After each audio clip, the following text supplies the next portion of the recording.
Rigobert Song envoie un très grand message à André Onana, voici la terrible réaction d'André Onana. Pour plus d'informations après le générique.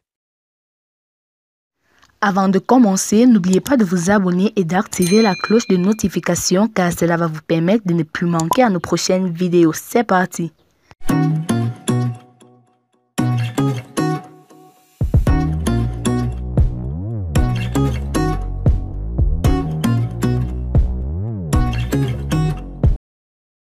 Réintégration d'André Onana, le sélectionneur des Lions indomptables lance un appel.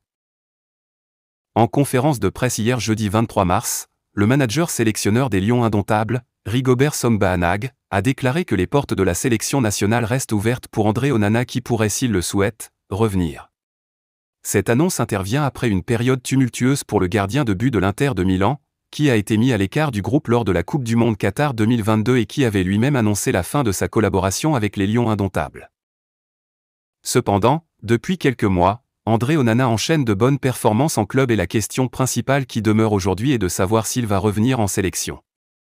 Cette question a été posée lors de la conférence de presse, à laquelle le manager a répondu en affirmant que « les portes restent ouvertes pour André Onana, il fait partie des meilleurs gardiens actuellement.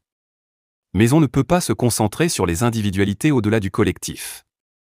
Il faut qu'il sache ce qu'il veut. » Cette déclaration est à la fois un appel et un avertissement à l'endroit d'André Onana, qui doit décider s'il veut ou ne pas revenir dans l'équipe nationale. L'activiste du PCRN, Bab Julien, a d'ailleurs déclaré que si le gardien de mai refuse cet appel, c'est qu'il est en train de faire du chantage à la République du Cameroun. Mais pourquoi cette situation est-elle si délicate? Pourquoi André Onana a-t-il été mis à l'écart de l'équipe nationale? Quels sont les enjeux pour les Lions indomptables et pour le Cameroun en général? Dans cet article, nous allons tenter de répondre à ces questions en apportant notre touche personnelle de la rédaction de Cameroun Magazine.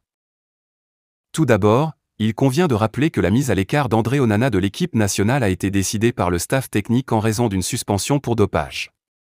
Le gardien de mai avait en effet été contrôlé positif à un diurétique lors d'un test antidopage effectué en octobre 2020, alors qu'il évoluait encore avec l'Ajax d'Amsterdam. Cette suspension de 12 mois, prononcée par l'UEFA, a été réduite à 9 mois par le tribunal arbitral du sport, TAS, en février 2021. Cependant, cette suspension a eu des conséquences importantes pour André Onana, qui a raté la CAN 2021 et qui a été mis à l'écart du groupe pour la Coupe du Monde Qatar 2022. Cette décision a été prise par le staff technique en accord avec la Fédération camerounaise de football, FECAFOOT, et a été largement commentée dans les médias et sur les réseaux sociaux. Certains ont accusé la FECAFOOT de manquer de soutien envers André Onana, tandis que d'autres ont critiqué le gardien de mai pour sa prise de diurétique. Cependant, il convient de rappeler que le dopage est un fléau dans le sport et que les instances sportives doivent prendre des mesures.